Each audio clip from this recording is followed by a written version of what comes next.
All right. So the Imam goes on. He says, God has designed all of this, and it brings us up step by step. That's evolution. We become a part of a social order, living and interacting with each other. And the influences that we exert on each other affect the way that we conform to that pattern that Allah has set our creation upon. All right.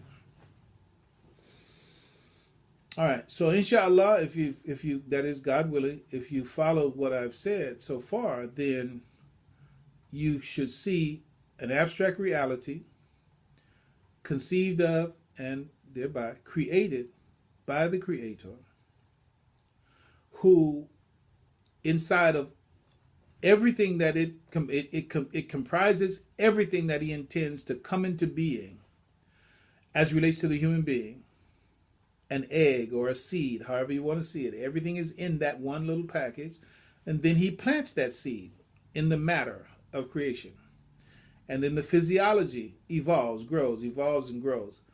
The last thing to come to life and force in it, which is the real life, is the pattern itself seeking expression at the level of our spirituality, our mental makeup, and then the spirituality that evolves out of that.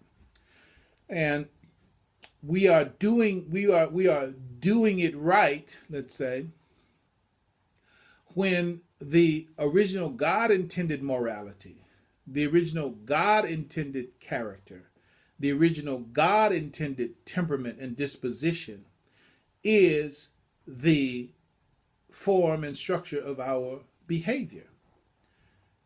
That is sacred maturity. Sacred maturity is when all of the evolution that should happen in your animalness, if you will, ending with the neocortical cognitive developments that come with the brain, and then upon that full development of this cognitive capacity and potential of the brain, giving that brain and all of its capacities, giving it to an instruction from the Creator that is in our very soul to bring the best of our intelligence, the best of our intellect, the best of our cognitive tools to carry out the pattern that's in our nature. That's what I'm saying. You become possessed of, meaning that it's like, okay, your brain gets developed. Let's just call it you become an engineer. I'm just giving you an illustration. You become an engineer, an architect. Okay, so you have the skills. You're an engineer, you're an architect, or a combination of the both, whatever. And someone walks up, and then they put the blueprint in your hand.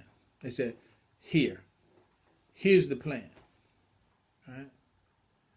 Okay, now you are an engineer, you are an architect, so you have the skill set. Now somebody gives you a very particular design that you are supposed to execute. Okay, well, that's how I'm saying you should understand this evolution. The architect, the engineer, is the full-grown and developed intellectual capacity, the cognitive skill set of you as the human creature that Allah gave this special symmetry, this special physiology, this special design to. That's the architect, that's the engineer, that's the builder. Now, Allah, puts in your hand now the blueprint that says, now build this. Okay? And you can read that from the verse of the Quran where it says, وَلْتَكُمْ مِنْكُمْ أُمَّةٍ يَدْعُونَ إِلَى الْخَيْرِ. Let there arise out of you an ummah تَعْمَرُونَ بِالْمَعْرُوفِ وَتَنْحَوْنَ عَنِ الْمُنْكَرِ وَتُؤْمِنُونَ بِاللَّهِ. Said, enjoining what is right, forbidding what is wrong, and believing in Allah. Okay. That's where we are. And that's who we are. When you come to Shahadatain, Ashhadu an la ilaha illallah wa ashhadu anna Muhammad Rasulullah, there's no object of worship except Allah, and Muhammad is the messenger of Allah. It's just saying, I'm clear. There's a creator, and Muhammad is my model example. He's not God. He's the model example. He's the one that has been commissioned by this creator of everything, including me, to bring me a message. And he has brought this message. And in his message and instruction says, وَلْتَكُمْ مِنْكُمْ أُمَّةٍ يَدْعُونَ إِلَى الْخَيْرِ. Now, you all build this community according to Allah's design. That's it. Okay? And so I want to focus on this, where it says, the Imam's statement, the influences that we exert on each other affect the way that we conform to that pattern that Allah has set our creation upon. Allah has set our creation upon that pattern, which we've been talking about. I want to focus at this moment on how that pattern mutually exerts influence on each of us.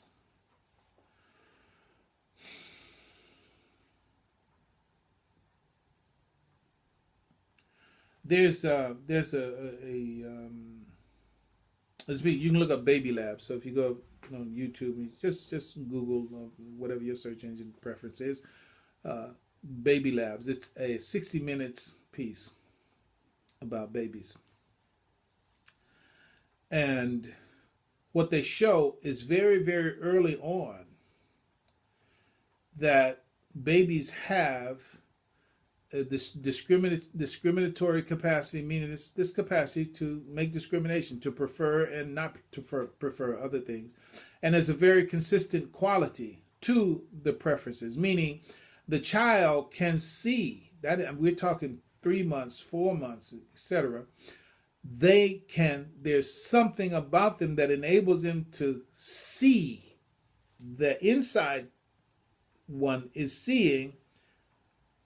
Listen to this, quote unquote, that ain't right.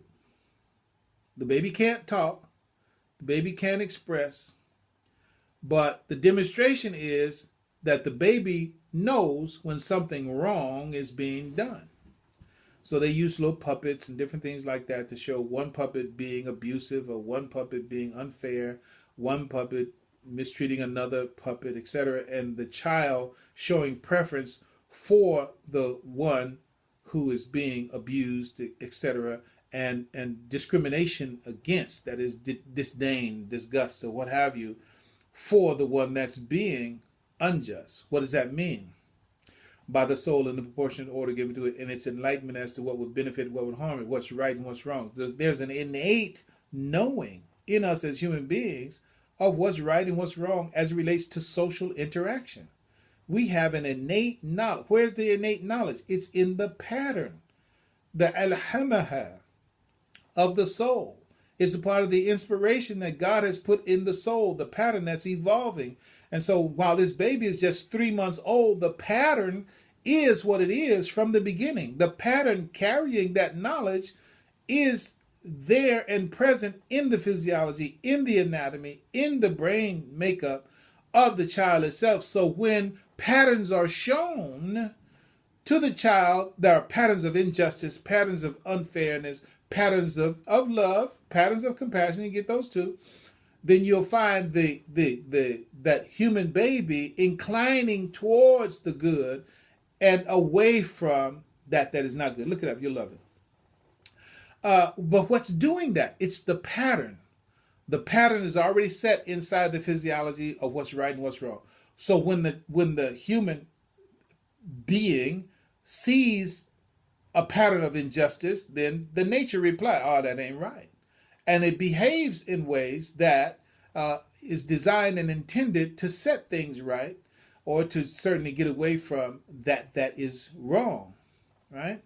So what's doing? It's the pattern. Okay, so now you and I, when you and I face each other, when you and I meet each other, when you and I interact with each other, the pattern is in you and the pattern is in me.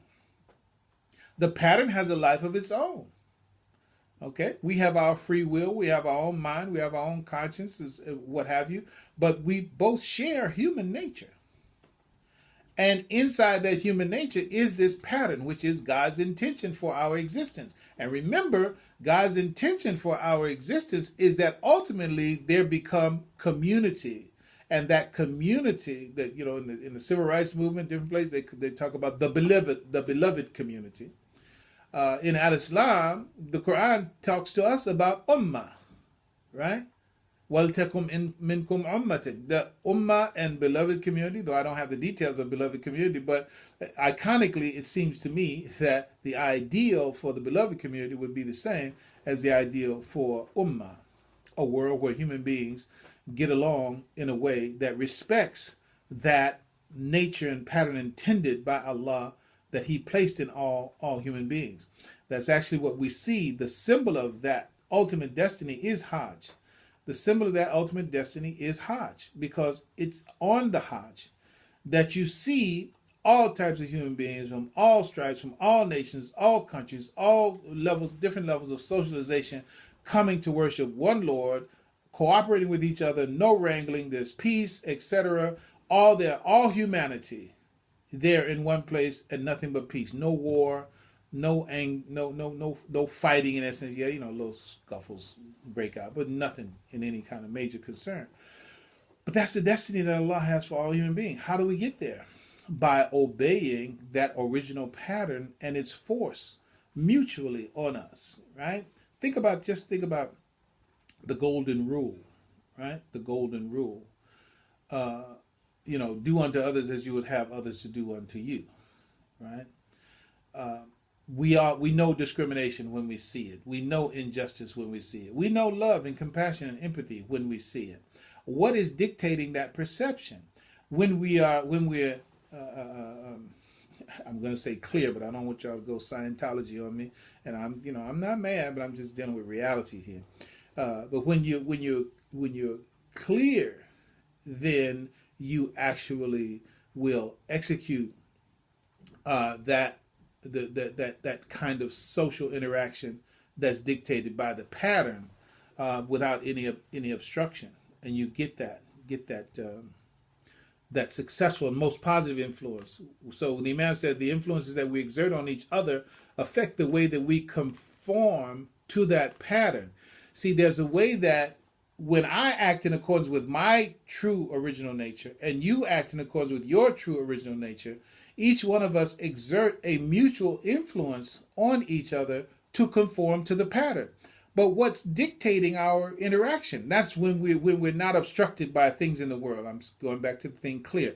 If I'm operating naturally as a human being and true to that original nature, and you're operating naturally as a human being and true to that original nature, then we're going to be mutually obligating each other, but it's actually the pattern in you and the pattern in me created by Allah that causes us to be that. That's why Muslims have to be what Allah created you to be, the Muslim that you say you are. Even in the phrase, Assalamu alaikum. When we say Assalamu alaikum, we're saying the peace that only God can give is an obligation on you.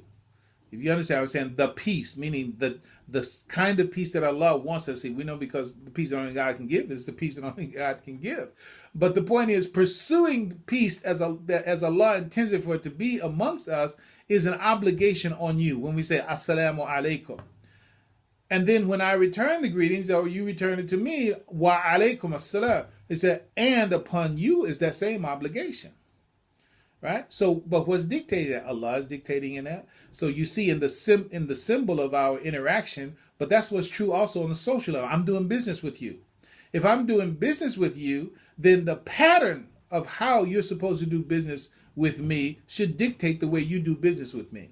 And how I do business with you, the pattern in me, which is al-Islam, nature, the original intention of God for human beings and business, should be the way that we do business with each other. And politics, if we can call it as such, even among us as Muslims and the world at large. The politics should be dictated by the pattern, the intention of God for politics among human beings. And academics and education and society and culture, etc., the pattern, the original intention of Allah for that and its impact on our life should be dictated by what Allah intends for it. right? And the extremism comes when you try to jump to doing that right now. Yeah, we need to do it. We need to stop all that. Stop this, man. That's haram. This and that. Stop. Evolve. Evolve. When you evolve, respecting everything related to that evolution, respecting human growth, positive, respecting moderation, gradualism, respecting what the ideals are, and respecting how those ideals have to be reflected, and have to respect the evolutionary quality and the graduated nature of human beings, and how human beings are nurtured into certain conditions. You don't just jump from here to there. Everything about creation is saying gradual. The sun rises gradually. Plants grow gradually. Okay, same way with human beings. And so this trying to rush people up to it. That's why we get the craziness of people who are so much of in a hurry to try to, we need to get there right. We know what it is. We know what we got to do, man. We need to just do it. Back up. And Adam was a creature created in haste. So we have to just allow the nurturing, warming, healthy influences, let's even call them moderating influences, to exert themselves between us. But I think that what needs to be understood, okay, what's the nature of the design? What's the big picture? What's God's blueprint? And where do I fit? Where am I now on that map, on the scale of things? Where are we now on that map, on the scale of things as it relates to us as a group? And I'm talking about the human group and even smaller groups. Once you understand that, then you operate within that context and according to that pattern. So I'm going to cut right now, and inshallah, I'm going to open the lines up for you. Thank you so much. Just push one on your phone and come on through.